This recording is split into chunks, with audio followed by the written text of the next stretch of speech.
I stared at the worn leather photo album, my fingers tracing the outline of a family portrait where my brother Therese stood front and center, his soccer trophy gleaming. I was relegated to the edge, barely visible, like always. The memory of that day still burns. It was the same afternoon I discovered my college savings account had been drained. My name is Sophia, and I'm about to get married in 3 weeks. But instead of feeling the typical pre-wedding jitters, I'm plotting something that will change my family forever. Sophia, honey, have you finished the seating arrangements? My fiancé Patrick called from the kitchen. His voice snapped me out of my bitter reminiscence.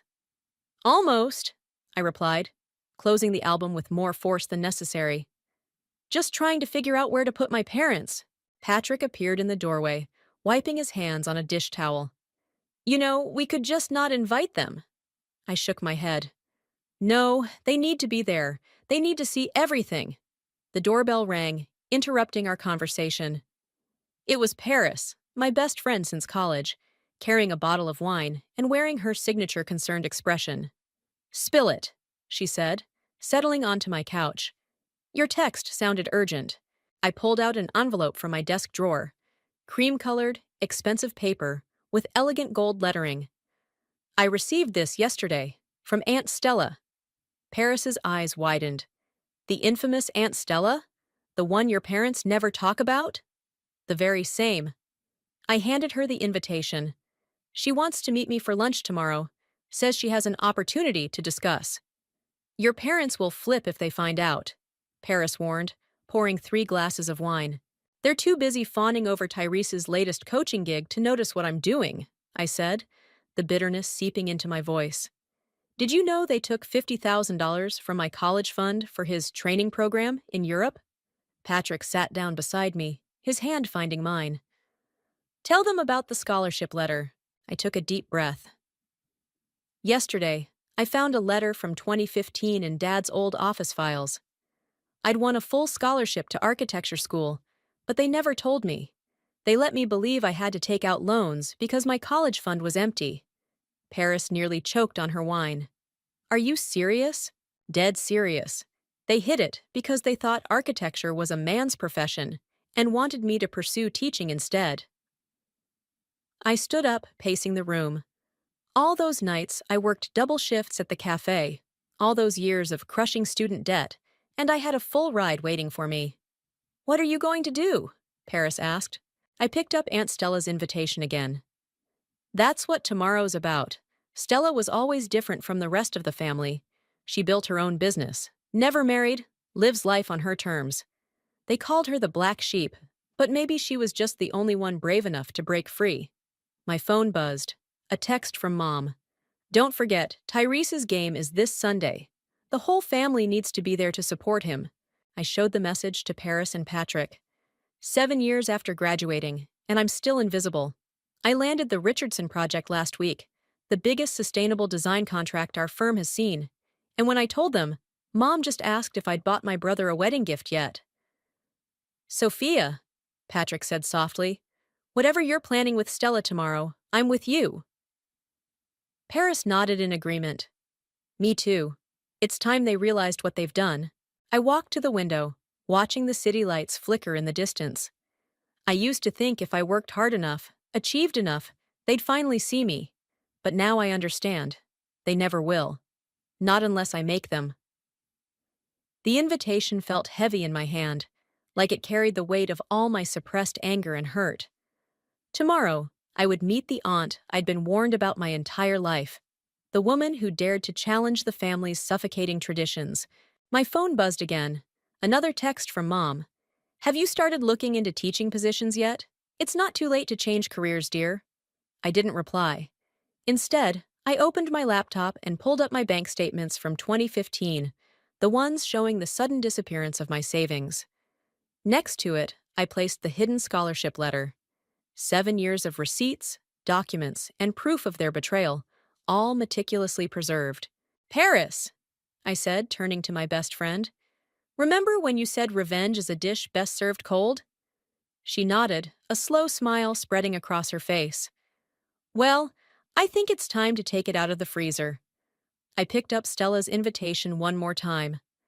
Tomorrow, I start planning the wedding of their dreams, and their worst nightmare. Patrick wrapped his arms around me from behind. Are you sure about this? I leaned back into his embrace, watching our reflection in the window. I've never been more sure of anything in my life. As if on cue, my phone lit up with one final text from Mom. Don't forget, family always comes first, Sophia. I smiled, but it wasn't a happy smile. Oh, Mom, I whispered. You have no idea how right you are. The cafe Stella chose was nothing like I expected. No pretentious wine list or white tablecloths. Instead, it was a cozy corner spot with mismatched furniture and the smell of fresh coffee. I arrived 15 minutes early, but she was already there. You look just like your mother did at your age, Stella said, standing to greet me. Except for the eyes. You've got the Jackson fire in them. I studied her as we sat down. Stella wore a crisp blazer over jeans, her silver hair cut in a sharp bob. She looked successful, confident. Everything my parents had tried to convince me she wasn't. I have to admit, I said, I was surprised to get your invitation. Stella smiled, sliding a folder across the table. I've been following your work, Sophia. The Sustainable Housing Project on 4th Street? Brilliant design. I nearly dropped my coffee. You know about that? I know about all of it. Your graduation with honors, the Innovation Award last year, and how you did it all while working nights to pay off loans that shouldn't have existed. Her eyes narrowed. I also know about the scholarship. How did you? Because I was on the selection committee. Stella leaned forward. I voted for your application, but when the acceptance letter came back unopened, I knew Lucy and Carl had interfered. The waitress arrived with our food, giving me a moment to process this revelation. My hands shook as I opened the folder. Inside were newspaper clippings, project photos, and reviews of my work. She'd been tracking my career from the beginning. Why now? I asked. Why reach out after all these years? Because I'm about to retire, and I need someone to take over my firm. Stella took a sip of her coffee. Someone with vision, talent, and a score to settle. I nearly choked on my sandwich. Your firm? You mean Jackson Sustainable Architecture? The very same. Currently managing projects worth over $50 million. She pulled out another document. I'm offering you a partnership. Immediate 50% stake, with full ownership transfer in 5 years. My mind raced. JSA was one of the leading sustainable architecture firms in the region. The same firm I'd been trying to land an interview with for months. There's a catch, isn't there? Stella's expression hardened. The catch is that your parents will fight this with everything they have. They'll try to convince you it's too risky, that you're not ready. They'll probably even offer to help Tyrese buy the firm instead. They can't stop me, I said, my voice stronger than I felt. I'm not that invisible little girl anymore. No, you're not. Stella pulled out one final document. This is a detailed record of every penny they took from your account, with interest calculated to present day. The total comes to just over $87,000. I stared at the numbers, feeling sick. That would have covered my entire education. Yes, it would have. Stella's voice softened. Sophia, I'm not just offering you a business partnership. I'm offering you a chance to take back what's yours. The wedding, I whispered, the plan forming in my mind. They're expecting me to play the perfect daughter, to finally fall in line with their expectations. Instead, they'll receive a legal notice demanding repayment. Stella's smile was sharp. Along with the announcement of our partnership. They'll disown me. Probably. The question is, are you ready for that? I thought about all the family dinners where my achievements were ignored, all the times Mom pushed teaching applications my way, all the years of watching Tyrese receive everything while I struggled for scraps. What about Tyrese? I asked. He's not the one who took my money. No, but he benefited from it. Sometimes innocent people get caught in the crossfire. Stella's eyes met mine. That's the price of revolution, Sophia. Are you willing to pay it? I pulled out my phone, showing her the latest text from Mom. Found some great elementary teaching positions. Sending links now. Architecture is so unstable, dear. When do we start? I asked. Stella handed me a pen. Right now. But remember, once you sign these papers, there's no going back. Your parents will never forgive this betrayal. Betrayal? I laughed, but there was no humor in it. Like hiding my scholarship? Like stealing my savings? Like crushing my dreams every chance they got? I signed the partnership agreement with steady hands. Welcome to JSA, Stella said, gathering the papers. Now, about your wedding. I assume you'll want to make it memorable? Oh, it will be. I pulled out my wedding planner. They're expecting the perfect daughter to have the perfect traditional wedding. Instead, they'll get served legal papers between the cake cutting and the first dance. You understand this will burn every bridge? I thought about the photo album at home, about all those pictures where I was pushed to the edge, barely visible. Some bridges, I said, deserve to burn. As we left the cafe, Stella squeezed my shoulder. Get ready for war, Sophia, because that's exactly what this is going to be. For the first time in years, I felt truly seen, and I was ready for battle. And if we adjust the solar panels here, I pointed to the 3D model on my tablet, we can increase efficiency by 30% while maintaining the aesthetic appeal. The clients nodded approvingly as I walked them through the design. 6 months into my partnership with Stella, and I was already leading our biggest project yet, a sustainable community center that would redefine green architecture in the city. Gee, impressive work, Stella said after the clients left. You've exceeded every expectation I had. I was about to respond when my phone buzzed. Mom, again. Darling, we need to discuss the wedding menu. Your father insists on traditional choices. None of that vegetarian nonsense. Speaking of expectations, I muttered, showing Stella the message. 2 weeks until the wedding, she reminded me. Are the papers ready? I patted my desk drawer. All prepared. Patrick's lawyer reviewed everything yesterday. The intercom buzzed. Sophia, your brother Tyrese is here to see you. My heart stopped. I hadn't seen Tyrese since announcing my engagement 6 months ago. Stella squeezed my shoulder before leaving the office. Tyrese walked in, looking uncomfortable in his coaching outfit. Nice office, sis. Really nice. What are you doing here, Tyrese? He sat down, fidgeting with his car keys. Mom and Dad don't know I'm here. They think I'm at a training session. Of course they do. I kept my voice neutral. What do you want? I saw the announcement in the business section. You and Aunt Stella? He leaned forward. Sophia, do you know what you're doing? You mean succeeding? Building something meaningful? Or are you worried I'm not teaching kindergarten like Mom wanted? That's not fair. Teresa's face flushed. I never asked them to favor me. No, you just accepted everything they gave you. My everything. He fell silent, staring at the awards displayed on my wall. I didn't know about the scholarship, Sophia. I swear. But you knew about my savings. I pulled out the bank statements. You knew where your European training money came from. Ha! I was 19! His voice cracked. They said you agreed to it, that you wanted to help your little brother achieve his dreams. And you believed them? I stood up, walking to the window. Did you ever once ask me? I'm asking now. Tyrese joined me at the window. What are you planning, Sophia? Mom's been crying about how you're pulling away, how you won't let her help with the wedding. I laughed. Help? You mean control? Did she tell you she tried to change my venue booking to her church? Or that she's been calling my caterer behind my back? She means well. Stop defending them! I spun around. Just once, Therese. Whose side are you really on? He stepped back, surprised by my outburst. There shouldn't be sides in a family. There have always been sides. I was just too blind to see it before. I returned to my desk, pulling up the community center designs. Look at this. Really look.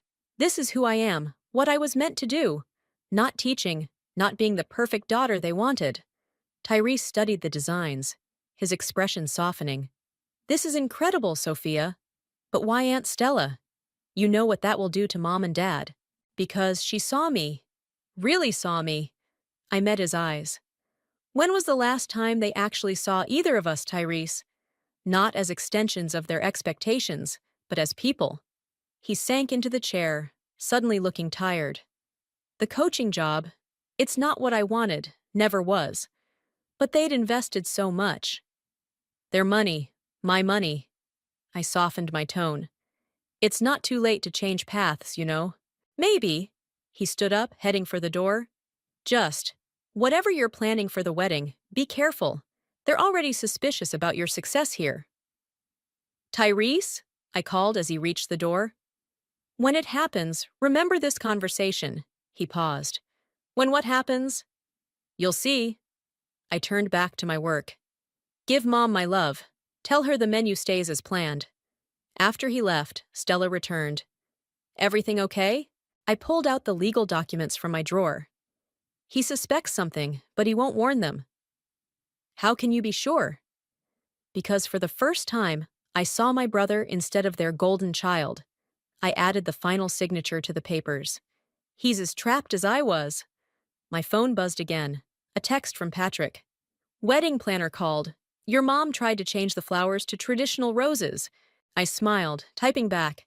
Tell her the sustainable wildflower arrangements stay. 2 weeks until showtime. Stella picked up the legal documents, checking the signatures. You know, there's still time to back out. We could find another way. I looked around my office. My designs on the walls, my awards on display, my name on the door. Everything I'd achieved despite them, not because of them. No, I said firmly. They chose their path 15 years ago when they stole my future. Now I'm choosing mine. The sun was setting over the city, casting long shadows across my office. In 2 weeks, I would walk down the aisle, but not as the daughter they expected. I would walk as myself, finally, unapologetically myself, and they would never see it coming. They're here, Paris whispered, nudging me as my parents walked into the restaurant. 1 week before the wedding, and they'd insisted on this family dinner. Mom was clutching her ever-present wedding planning folder like a shield. Sophia, darling. Mom air-kissed my cheek. We have so much to discuss. The church called again about changing the venue. The venue is final, Mom. I signaled the waiter for wine. Everything is final. Dad settled into his chair, frowning at Patrick. Still time to reconsider the prenup, son. Family money needs protection. What family money? I muttered, earning a sharp look from Mom. Patrick squeezed my hand under the table. Actually, Carl, we've handled all the legal aspects already. Without consulting us? Mom's voice rose an octave. Sophia, that's not how things are done in this family. The waiter arrived with wine, providing a brief respite from the tension. I watched Mom flip through her folder, marking pages with sticky notes. Now, about the seating arrangement, she continued. I've moved your Aunt Stella to the back corner. We can't have her making a scene. Stella stays at the main table, I interrupted. She's my business partner. The silence that followed was deafening. Dad's knuckles turned white around his water glass. Business partner? He leaned forward. What exactly does that mean? It means I'm now co-owner of Jackson Sustainable Architecture. I met his gaze steadily. Has been for 6 months. Mom's folder slipped from her hands, scattering papers across the floor. That woman has poisoned your mind. First architecture, now this? When will you stop fighting your natural path? My natural path? I laughed. You mean like teaching? Or maybe you'd prefer I just stay home and plan dinner parties? Sophia, Patrick warned softly, but I was beyond stopping. Did you know, I continued, that Tyrese came to see me last week? He told me something interesting about his coaching career. Leave your brother out of this, Dad snapped. Why? Because he might tell me how miserable he is? How he never wanted to be a coach in the first place? Mom's face paled. That's not true. Tyrese loves coaching. We invested everything in his career. My everything, I corrected. My savings, my scholarship. We did what was best for the family, Dad insisted. Someone had to have a reliable career. Patrick stood up suddenly. I need some air. Sophia? I followed him to the restaurant's terrace, leaving my parents to stew. The night air was cool against my flushed cheeks. You okay? Patrick asked, pulling me close. They still don't see it. I pressed my face into his shoulder. They still think they did nothing wrong. Are you having second thoughts about the wedding plan? I pulled back, looking at the city lights. No, but I'm scared, Patrick. What if this breaks everything beyond repair? Some things need to break to be rebuilt properly. He turned me to face him. Like those old buildings you renovate, sometimes the foundation is too rotten to save. Through the window, I could see Mom reorganizing her scattered papers, probably still trying to control every aspect of my wedding. Dad was on his phone, likely calling Tyrese to demand explanations. They're going to be blindsided, I whispered. Good. Patrick's voice was firm.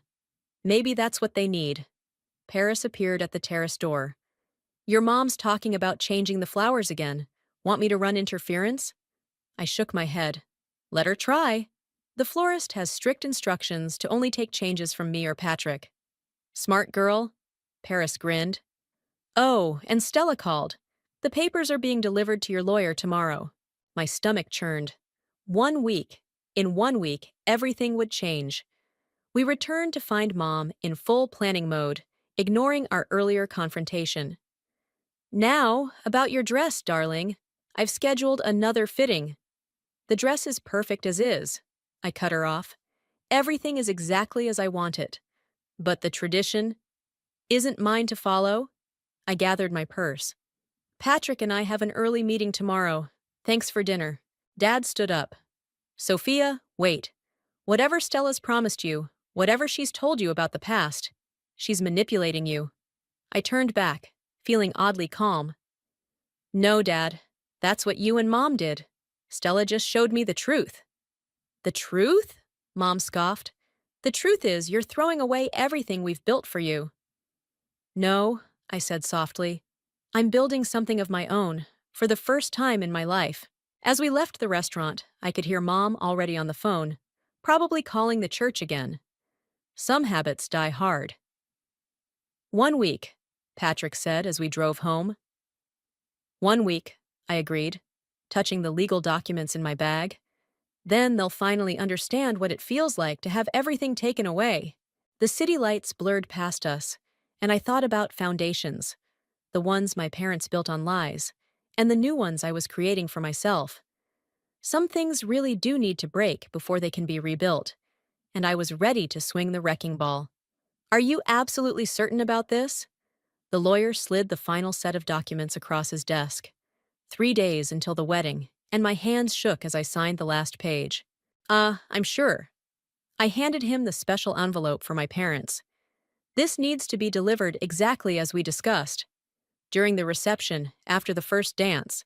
He nodded, tucking it into his briefcase. Ms. Stella has arranged for security, just in case. My phone buzzed. Tyrese calling. I'd been avoiding him since his office visit, but something made me answer. Sophia, we need to talk. His voice was urgent. Mom's planning something for the wedding. I stepped out of the lawyer's office into the hallway. What do you mean? She's been making calls, talking about saving you from yourself. I overheard her telling Dad that she won't let you ruin your life like Stella did. My stomach dropped. Did you hear anything specific? No, but Sophia... He paused. Whatever you're planning, they're ready for it. Or at least they think they are. I leaned against the wall, closing my eyes. Thanks for the warning. Are you ever going to tell me what's really going on? You'll find out at the wedding. Just remember what we talked about in my office. After hanging up, I called Stella immediately. She answered on the first ring. They're plotting something, I said without preamble. Of course they are. Stella sounded unsurprised. Lucy never could handle losing control. Come to the office, now. 30 minutes later, I sat in Stella's office while she paced, her heels clicking against the hardwood floor. We need to adjust the timeline, she said. Move everything up. The documents need to be delivered during the ceremony, not the reception. During the ceremony? I stared at her. That's so... Public, dramatic, perfect? Stella stopped pacing. They're expecting something at the reception. They'll be prepared, composed, ready to counter whatever we do. But during the ceremony, the door opened and Paris rushed in, out of breath. You need to see this. She thrust her phone at me. It was a social media post from Mom. So blessed to be planning my daughter's perfect traditional wedding. Can't wait to welcome her back to the path God intended. Horek's prodigal daughter, Horek family first. Back to the path? I scrolled through the comments. She's making it sound like I'm some lost soul being saved. Classic Lucy, Stella muttered. She's setting the narrative. When you make your move, she'll play the heartbroken mother trying to save her misguided daughter. Paris sat down beside me. There's more. She's invited every conservative family friend she knows. The guest list has grown by 30 people. She's building an audience, I realized. Stacking the deck with people who'll take her side. Stella pulled out her phone. Time to fight fire with fire. I'm calling the lawyer. The documents will be delivered right after you say, I do. Maximum impact, minimum time for them to recover. Won't that ruin the ceremony? Paris asked. I laughed bitterly. The ceremony? You mean the traditional spectacle they've turned my wedding into? Let it burn. My phone buzzed again. Mom. Darling, I've invited the Reverend to dinner tonight. He has concerns about your modern ceremony choices. Please be there. We only want what's best for you. What's best for me? I showed them the message. They've had 29 years to show me what's best for me. Now it's my turn. Stella nodded approvingly. The student becomes the master. I'm not going to dinner, I decided. Let them sit there with their reverend and plot. They have no idea what's coming. Paris hugged me. Want me to come over tonight? We can do final dress alterations and drink wine. Actually, I said, I need to write something. I pulled out my laptop. The documents are one thing, but they need to hear the truth. All of it. Stella sat down across from me. A letter? My own narrative. I began typing. Every scholarship they hid, every dream they crushed, every dollar they stole. They want to talk about paths? Fine. Let's talk about the path they forced me down, and the one I chose for myself. For the next hour, I wrote while Stella and Paris handled calls, finalizing the new timeline. The words flowed easily, years of suppressed truth finally finding their voice. As the sun set, I printed the final version. 3 copies. One for Mom, one for Dad, and one to be read aloud at the ceremony. Sophia, Stella said softly, reading over my shoulder. This will destroy them. No, I corrected, sealing the envelopes. They destroyed themselves the moment they decided their daughter was a possession to be controlled, rather than a person to be loved. My phone lit up with another message from Mom. Where are you? The Reverend is waiting. Please don't embarrass us again. I turned off my phone and stood up, gathering my things. 3 days until the wedding. 3 days until the truth exploded in their faces. Let them wait, I said. They've made me wait my entire life. You look stunning, Paris whispered, adjusting my veil. The sustainable silk draped perfectly over my modern dress. Nothing like the traditional gown Mom had tried to force on me. Through the chapel door, I could hear the guests arriving. Mom's voice carried above the others, playing her role as the proud mother of the bride. Places, everyone! The wedding coordinator clapped her hands. 5 minutes! Stella appeared, resplendent in her maid of honor dress. The lawyer's in position. Your parents have no idea he's here. My hands trembled as I smoothed my dress. Did you see their faces when you walked in as my maid of honor? Lucy nearly fainted. Stella smirked. Carl's still trying to convince people I crashed the wedding. Paris peeked through the door. Full house. Your mom really did invite every conservative family friend in the state. Perfect. I took a deep breath. The bigger the audience, the better. The music started. Not the traditional wedding march Mom wanted, but a modern string quartet arrangement I'd chosen. Dad appeared at the door, his face tight with barely concealed disapproval. Last chance, he muttered as he took my arm. We can still stop this nonsense. You're right, Dad. I patted his hand. The nonsense stops today. The doors opened. I saw Patrick waiting at the altar, his smile genuine and warm. Mom sat in the front row, beaming artificially, her wedding planning folder clutched in her lap even now. Tyrese was beside her, looking uncomfortable in his suit. As we walked down the aisle, I caught snippets of whispered conversations. Such a traditional ceremony after all. Lucy must be so relieved. Finally giving up that architecture nonsense, Dad handed me off to Patrick with a stiff nod. The minister began his speech, but I barely heard him. I was watching the lawyer slip quietly into position near the front pew. If anyone has any reason why these two should not be joined in matrimony. Mom shifted in her seat, and I saw her hand twitch toward her folder. This was the moment she'd planned for, her last chance to save me. Speak now or forever hold your peace. The silence stretched for one heartbeat. 2. Mom's hand stilled. Then, by the power vested in me, Patrick squeezed my hands, giving me the signal. This was it. I do, I said clearly, my voice carrying through the chapel. I do, Patrick echoed. Then I now pronounce you. Actually, I turned to face the congregation, cutting off the minister. Before we conclude, I have something to say. Mom's face froze in her camera-ready smile. Dad started to stand, but stopped when Stella moved closer to me. Many of you are here today because my mother told you I was returning to the traditional path. I unfolded my letter. She told you I was being saved. She's right about one thing. Today is about salvation. My own. The lawyer stepped forward, holding the envelopes. Mom's smile cracked. Sophia, she warned. Don't you dare.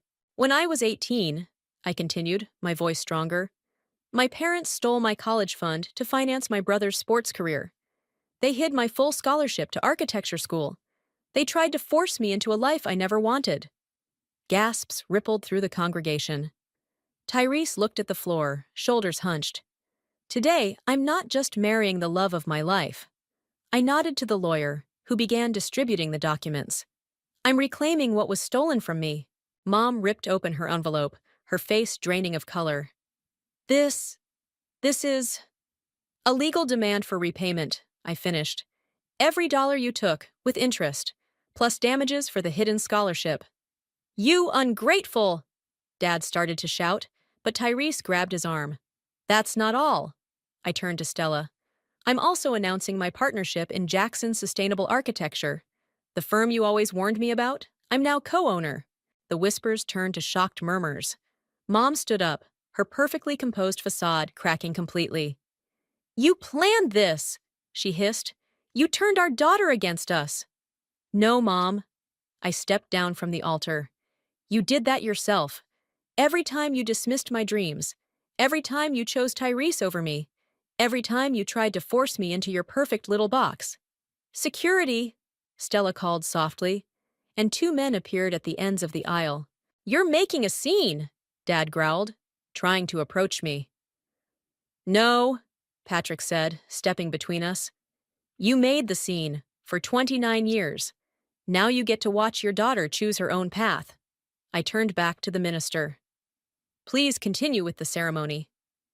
Sophia, please, Mom's voice cracked. We can fix this. We can… No, Mom, you can't fix this, but you can pay for it. I faced Patrick again. Shall we finish getting married? The minister, looking slightly shell-shocked, cleared his throat.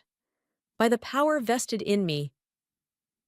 As he pronounced us husband and wife, I heard Mom collapse into her seat, sobbing theatrically. Dad was still staring at the legal documents, his face purple with rage. But for the first time in my life, their reactions didn't matter. I kissed Patrick as the string quartet played, and in that moment, I was finally, completely free. The war was over, and I had won. The reception hall buzzed with conflicting energy. Half the guests celebrating, the other half huddled in shocked clusters, whispering about the ceremony's dramatic turn. I stood with Patrick near the cake, accepting congratulations from those who weren't too scandalized to approach. Sophia! Tyrese's voice came from behind me. We need to talk, now. I followed him to a quiet corner, Patrick's supportive gaze following us. Tyrese looked different, older somehow, the weight of the day evident in his stance. Did you know? I asked before he could speak. About the scholarship? No. He ran a hand through his hair. But I knew something was wrong. The way they pushed me into coaching, the constant pressure to succeed. I thought it was just their dream for me. It was their dream, all right, funded by my future. Whack, I should have asked questions. He leaned against the wall. But they had an answer for everything. When I wanted to study literature instead of sports management, Dad said we couldn't afford 2 college tuitions. Now I know why. A commotion near the entrance drew our attention. Mom was trying to rally support among the guests, her voice carrying across the room. Can't you see what that woman has done to our family? Stella has poisoned my daughter's mind. Mom's playing the victim, I observed, right on schedule. There's something else you need to know. Tyrese lowered his voice. Last year, when the coaching position opened up, I told them I wanted to quit. Dad threatened to expose some financial irregularities in my training program accounts. I straightened. What irregularities? The money they took from you? It didn't all go to training. He pulled out his phone, showing me a spreadsheet. They used some of it to cover Dad's gambling debts. I found the records when I was helping Mom organize the home office. The room seemed to spin. They stole my money to cover gambling debts? That's why they're so desperate to maintain control. If this goes to court. He trailed off as Dad approached, his face dark with anger. You've had your fun, Dad growled. Now it's time to end this circus. Or what? I challenged. You'll expose Tyrese's financial records? Tell everyone where my money really went? Dad's face paled. What are you talking about? The gambling debts, Dad. The creative accounting. Did you really think it would stay hidden forever? You told her? Dad turned on Tyrese. After everything we did for you? Everything you did for me? Tyrese laughed bitterly. You mean everything you forced me to be? Everything you stole from my sister to cover your mistakes? Stella appeared at my side, her presence steady and strong. Is there a problem here? Stay out of this, Dad snapped. You've caused enough damage. Actually, I said, Stella's the only one who helped me build something instead of stealing from me. Unlike my loving parents, who used my college fund to cover illegal gambling debts, the nearby guests fell silent, all pretense of not listening abandoned. Mom hurried over, panic breaking through her composed facade. Sophia, please, she begged. We can discuss this privately, as a family. Family? I gestured around the room. You mean the audience you gathered? The people you invited to watch me return to the path? Well, they're here now. Let them hear everything. You wouldn't, Dad threatened. Try me. I turned to address the watching crowd. Would anyone like to hear about how my parents committed fraud, or how they blackmailed their own son to keep him in a career he hates? Stop! Mom grabbed my arm. Think about what you're doing to this family. Let go of her. Patrick's voice was steel as he separated us. The only thing Sophia's doing is telling the truth. Tyrese stepped forward. And she's not alone anymore. The silence that followed was deafening. Dad looked from me to Tyrese, seeing for the first time that he'd lost control of both his children. You have 24 hours, I said quietly. Either you arrange repayment of my money, or I'll file charges for fraud. Your choice. You would send your own father to jail? Mom whispered. You would steal your own daughter's future? I countered. Stella cleared her throat. I believe the bride and groom have a first dance scheduled. Shall we give them the floor? The guests parted as Patrick led me to the dance floor. Over his shoulder, I watched my parents retreat to a corner, their perfect family facade finally shattered. You okay? Patrick whispered as we danced. I think so. I looked at Tyrese, who stood with Stella, both of them watching our parents with clear eyes. Sometimes the truth hurts more than the lies, but at least it's real. And now? Now we build something new? I smiled up at him. Something honest. The music played on, and for the first time, I felt truly whole. Not because of revenge or justice, but because the truth, All of it was finally in the light. And in that light, I could see the path forward clearly at last. The check landed on my desk with a soft thud. I stared at the amount, every penny they'd taken, plus interest. Mom stood across from me, her designer purse clutched tight, her face a mask of carefully controlled emotion. "There," she said. "It's done. Are you happy now?" This was never about happiness. I picked up the check, examining the signature. It was about justice. Justice! She sank into the chair across from my desk.